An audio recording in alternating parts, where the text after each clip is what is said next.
Bom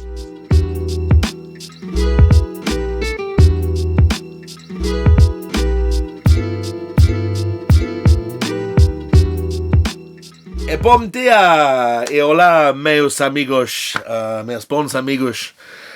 This is one that I've been looking forward to all summer, and seeing as it's kind of just really starting summer, this is a good time to tell you all about the hippest and coolest grape variety on the block. There are lots of very hip and cool varieties, and some people watch this going, "Oh, where have you been, Joe? It's been so hip for 10 years." Not to most people it hasn't, so I'm just telling people about it. This is Albariño, mostly. And a great variety which you most certainly haven't heard of if you're not in the wine trade, Loureiro. So we'll talk about these in due course. But what I've got here are the wines of Vinho Verde. These are my most, I don't know, I have more of a soft spot. Whenever I drink Vinho Verde, by the way, for those people that have been on package holidays in the 70s to the Algarve. What is it about these wines? They come in tall bottles. Traditionally, the style of Vinho Verde is a wine which was a little bit off dry, like there was a little bit of sweetness. It was fermented, then put in the bottle, but it hadn't quite finished fermenting, so it was saturated with fizz. So the wine was still tingly, like almost sparkling when you opened the bottle. This, my friends, was kind of the basis for the most successful wine in Portuguese history, Mateus Rosé, you know, the little lamp from the 70s, in the little box bottle. Very, very clever branding that was too. And that was basically a Vinho Verde, which had a little bit of red wine added to it to make it, you know, pink and make it look sexy. But the wine, the standards of the wine were remarkably high. My father always said, in a substrate of Hirondelle, Lasky Riesling, Blue Nun, and all the Liebfraumilch out there, Mateus Rosé was the posh choice, and Dad was in restaurants all over the world during the time when Mateus was popular, and he said, you know, if he had no other idea of what to have, it wasn't always a bad idea to drink Mateus, and even to this day, it's not bad wine. It's just made in a style that maybe time forgot. So that's Vinho Verde, slightly spritzy, fresh wine, almost a bit like the wines from the Basque Country. If you've ever been to San Sebastian and drank from one of those pitchers, and they have a variety of the wine called Chacoli, which is fizzy, almost like an Asturian cider. But Vinho Verde has evolved into something way more interesting, and partly because, as I mentioned at the beginning, Albariño has now become very fashionable, and the Galicians in the region of Rias Baixas, which is the Gallic region just north of Portugal, they've been banging on about Albariño for a good 10-15 years, and the stuff that used to be delicious and cheap is now delicious and not cheap, and good, really good Vinho Verde is minimum £20 in Spain. But if you just go over the border, and I think there's a lot of argument to say that Albariño started off as a Portuguese variety, not a Spanish variety originally, and it kind of was on that border between the north of Spain, the northwest of Spain, and then the north bit of Portugal. Albariño has been grown in Portugal just as long, if not a bit longer. And if you buy Portuguese Albariño, because Portuguese wine simply isn't as fashionable, you tend to get exceptional value for money. There are supermarket Albariños out there. For years, the Tesco's Finest one was fab. I haven't had it for a little while. I would certainly have another crack at it, but they made some good, cheap, fruity Albariño. Albariño is a great variety, which is kind of that perfect mix between stone fruits like peaches and apricots and nectarines. I mean, in a way that makes your mouth just drool with saliva. It's so mouth-watering, like biting into a juicy, almost too ripe nectarine out of the fridge. And also this minerality, this stoniness underneath. That ridge just the north of Portugal is full of granite, and the most prized Albariños are grown both either in Spain or in Portugal on that line in granite soils, which gives this huge mouth-watering minerality as well. On one side, you've got this mouth-wateringly dry mineral dryness underneath, then this fuzzy white peach Bellini almost ripeness of fruit on top, and also this wonderful kick of saline. If you let the wines ferment at higher temperatures, so you're kind of just boiling off a little bit of the obvious fruit, you start to see another almost salty layer, a marine layer of minerality, and some of these vineyards almost slip straight into the sea at the coast. So without further ado, I've been talking about it for 4 minutes and 25 seconds. Let's try 4 Vinho Verdes. Okay, so we'll start with this one. Available in Waitrose cellar. This is £8.99, I think, in Waitrose, and this is made from one of the varieties that Vinho Verde is famous for. Okay, let's go. Let's just rewind very quickly. We've talked about Albrinho. Albrinho is so fashionable, and it's quite a rich variety. The traditional Vinho Verde would not have been made from 100% Albrinho because they wanted to make light, fresh, easy wines to go with all the wonderful seafood off the coast. And for me, it's the world's best seafood. If you've ever tried pethebes, which are the gooseneck barnacles. They look like they came off an alien's backside, but they taste amazing. Halfway between an oyster and a lobster. Kind of, it's unbelievable, my favourite thing in the whole universe. Problem is it gives me gout. So if I go to Porto and go to my favourite restaurant in the world, Azavedo, Amato Sinish, shout out to you, João, I know I'm going to suffer for days afterwards. I'm literally on crutches. I don't care. I'm not an athlete. I don't care if I lose a leg. It's delicious. Okay, so let's try the first one. Azavedo Vinho Verde. And the other two varieties, which I think are really, really, really important in the production of Vinho Verde, and there's possibly an extra one as well, is not Albrinho, because a little goes a long way. The next most important variety, because it's beautifully fragrant, is called Loureiro. Laureiro. Loureiro. Loureiro, as they call it. There's also two other varieties which I'd like to mention. Antalvache. Antalvache is a white variety which doesn't do much, but is a very, very important, supportive white variety of the region. And it kind of fills out, call it like the grain in your malt whiskey. If you're not drinking malt whiskey and you like a blended whiskey, like a nice Chivas 12-year-old or a bit of Johnny Walker Black Label or something like that, it's the grain that dilutes the malt so it becomes more of a session drink. So it's very, very important. People forget that, for example, in cocktails, that water is probably the most important ingredient. If you're making a salad dressing and there's no water in it, it can taste so unbelievably sharp and sour that it's just too strong for salad. Sometimes these things need to be moderated and attenuated with a bit of water or a bit of Antalvache. But also, there's a variety which has precious little fruit character, I think, but has amazing structure, and it's called Arinto, Arinto. So, to recap, at the top of the tree, Albrinho. Next down, Loureiro. Next down, Arinto. Next one down, Antalvache. Brilliant varieties, all of them, and in traditional old Vinho Verde, you see all four, almost certainly, and a load of other stuff that I've never heard of. Okay, right, so 2019, lovely and fresh. This is Waitrose's Vinho Verde offer for now. Thank you very much for sending it in. They didn't have a press tasting this year, so the lovely people at the press office have sent me a couple of boxes of random wines from their samples to see if there was anything that was useful for the show, and indeed this is. So 11% alcohol, which would imply there's a bit of sugar in there, because most ripe grapes in summer in Europe will be over 11% alcohol, people 12 or 13. So there's probably a little bit of off dryness. Sounds like at 11% it's old school style. No, it's got such a pretty smell. Wow.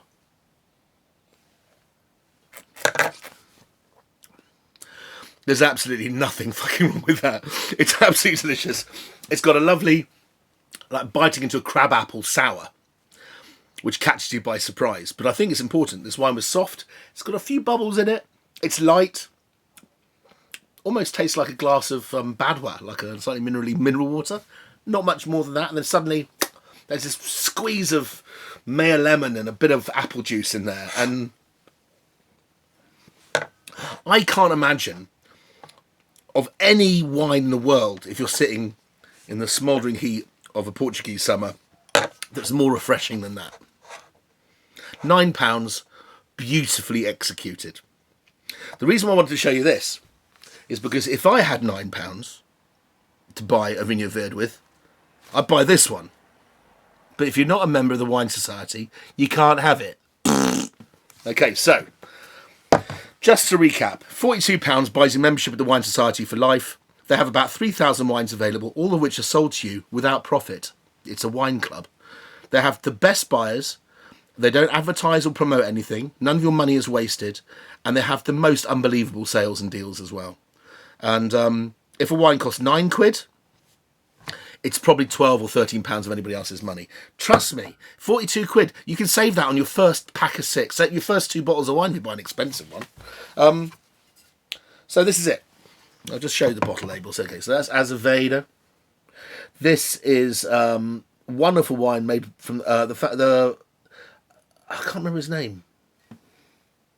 Fernando Guedes, is it? Anyway, the guy that started the Azavedo vineyard started back, I'm guessing now, about 30 years ago. And this wine is brought in by the brilliant otherworldly restaurant distributor Liberty Wines. So if you're watching this and you've got a wine merchant and you go, oh, we need some Vinho Verde on the shelf, clock up Liberty, because they sell this. And by the way, I don't know if you noticed, it says Azavedo on there, but it also says Azavedo on there.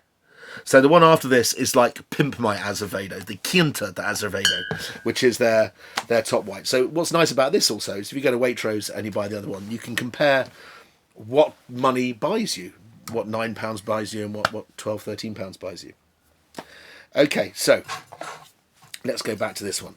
Vinho Verde Loureiro. You can see it written in clear as day in kind of a weird sepia there.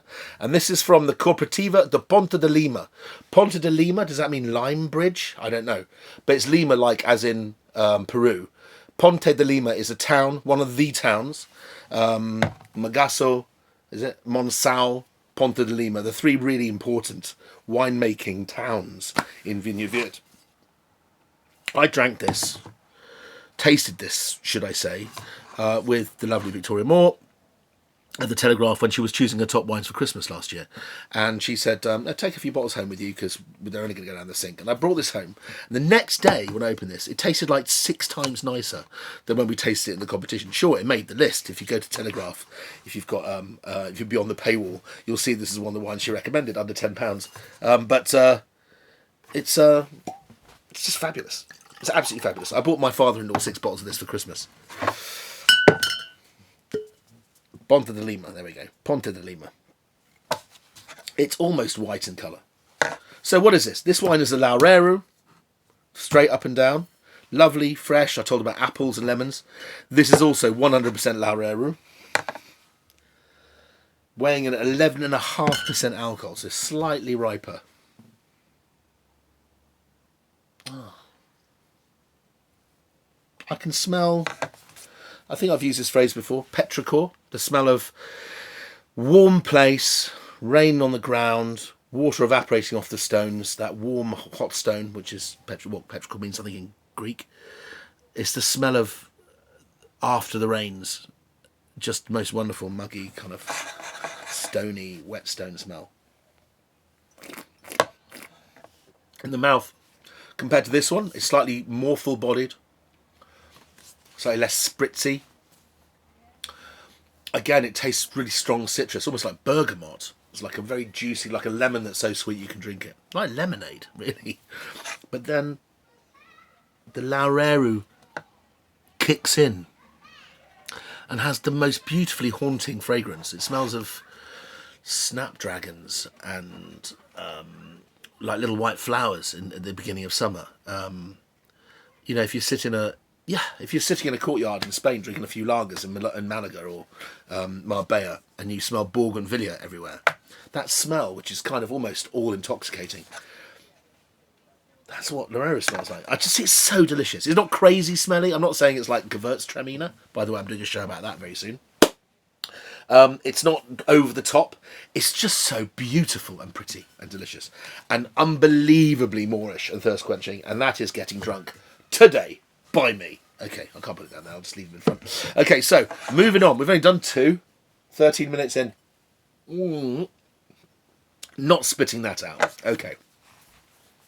Quinta de Azavedo, Reserva, Vinho Verde, 2018 in Portuguese. So, I'll actually get to see what it looks like. This is the Quinta. So, what's special about this one over this one? Well, Loureiro, this one, 70% Loureiro, 30% Albarino. They've added a bit of royalty to the blend. Also, this wine is a year older. The wine spent time in tank, where it's allowed to sit on its dead yeast cells, called surlis in France, Muscadet surlis, Chablis, which hasn't had much wood, is given richness the same way. They let the wine rest after fermentation is finished, and all sorts of chemical artifact is created, which produces a wine which is grander, richer textured, more grown up. And really, if you very well managed Albarino or Albarino blends like this, and Engrosado from Dow really form the finest of the native Portuguese white wines. They are the best wines in the country, and in so many ways, some of the most appealing wines in the whole world to me. So, let's have a look at this. A bit more colour. 18 was a good year, I remember. Very warm.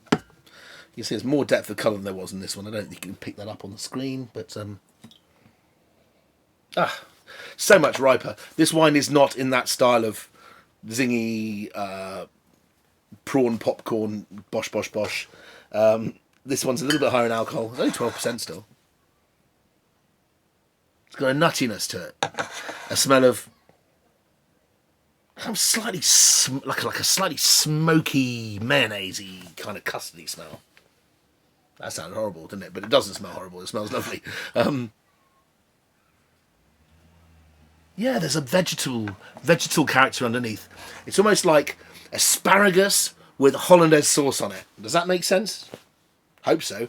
Definitely would work with this wine, I think. Oh, can you imagine some John Dory with some hollandaise over it? Oh, man. God, I get so hungry when I drink Vinho Verde. The wines just unlock the deepest desires in your soul, which is the reason why I'm so slim.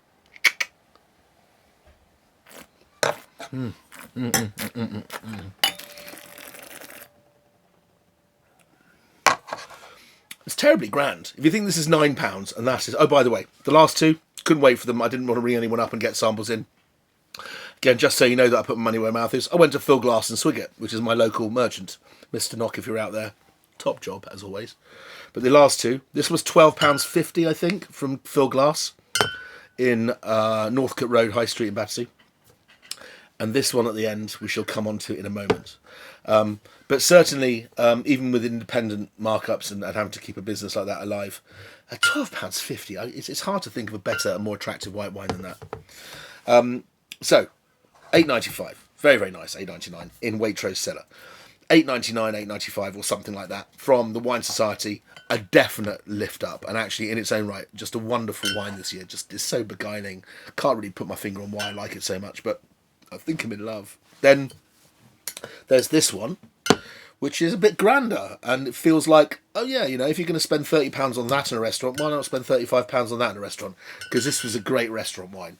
It's a wine that has the acidity, it's got a bit more girth, a bit more richness, it's got a lovely tingling long finish. Can't believe how fresh it tastes considering it's been kept back for a whole year. Anyway, now we're on to, I think probably my favourite white wine in the world at the moment. This is Soalheiro. This is brought in by the great Portuguese impresario Raymond Reynolds into this country. They bring in almost all of the really great Portuguese wines in this country. Very many of them anyway. And this is a wine which is an estate which comes from Melgaço, which is one area, and Monção, which is the other, and it's in between, and it's on the granitic ridge. And they do a whole range of wines here. There's a very, very famous consultant called Dirk Niepoort, who makes world-class wine. He's a world-class human being, in fact. He's incredible company. He's a polymath. He's an intellect. He looks a bit like Carl Wallinger from World Party, if anyone remembers that.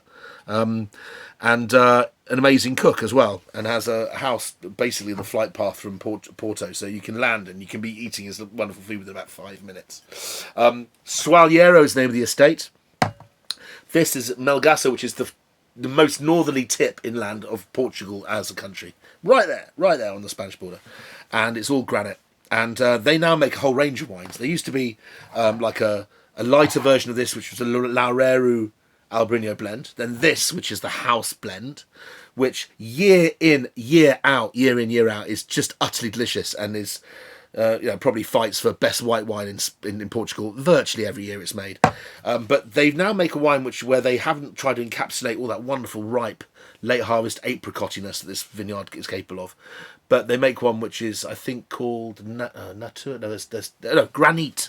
One called Granit, which I believe is fermented at a higher temperature, so the wine is more minerally. Desperate to try that. And also there's an organic one called Natur. The whole vineyard's biodynamic or organic, and they grow all sorts of wonderful fruit in this beautiful hidden away area. It's a bit like the Shires. It's like somewhere that hobbits might live. It's, you go over this crest, you've got this beautiful view, and then it's apricot groves and it's fruit and veg, and it's just wonderful, like little kind of small holding microcosm of joy. But they also make a wine called Primeiras Velhas or Primeiras Vinhas, which is made from their original block. They've got wine which is the Reserva, so they've got a whole range of wines now. But this is the house brand. This is the one that I always look forward to trying. Not gonna lie. Mr. Raymond Reynolds, if you want to send them in for me to try, I'd love to try them. So, how much did this cost me in full glass and swigger? This was £9. This was £9. This was £12.50. This one, £21. Pay peanuts, get monkeys. £21, I'm fine with that. By the way, I did notice on Whiskey Exchange, hello Dawn Davis, my darling, 16 quid. That's a bargain. But I couldn't wait for that, and it's worth the extra £5 for me just to go down the hill and buy a bottle, because Phil Glass and Swig gets to the bottom of my hill, and it's nice to have an emergency wine merchant that good. Okay. Wow, oh my God, oh my God, oh my God. First time I smelled that in a whole year. It's like a bucket of these. I can't juggle apricots or not. And maybe a few of these, some nectarines, and maybe the odd mango. It's just full of stone fruit goodness. God, it makes everything inside my olfactory system just tingle a little bit. It makes my hairs stick up. The few that I've got left. Ha ha! Got a haircut. So. What am I having for dinner tonight? Fuck, I've got to go and get some prawns. Okay, that's it. This is my deep dive into Vinho Verde. Hope everyone from Portugal is watching. I love these wines. And the difference between the best wine in the country and the reasonable value wine you can buy from the supermarket is a tenner. It's like old days. Monsal has a cooperative, and I think they sell their wine to Lidl. I think you can buy it for like £6. So £6 to £21, and that's everything in Vinho Verde. I don't think I could be more enthusiastic than this. So if you don't like these wines, then watch another channel, because I'm done. This is as good as it gets. Thank you very much. I hope you enjoyed this. And almost a polar opposite, although the bottles are the same shape. Let's do Gewürztraminer on Thursday. Yeah. See you then. Bye.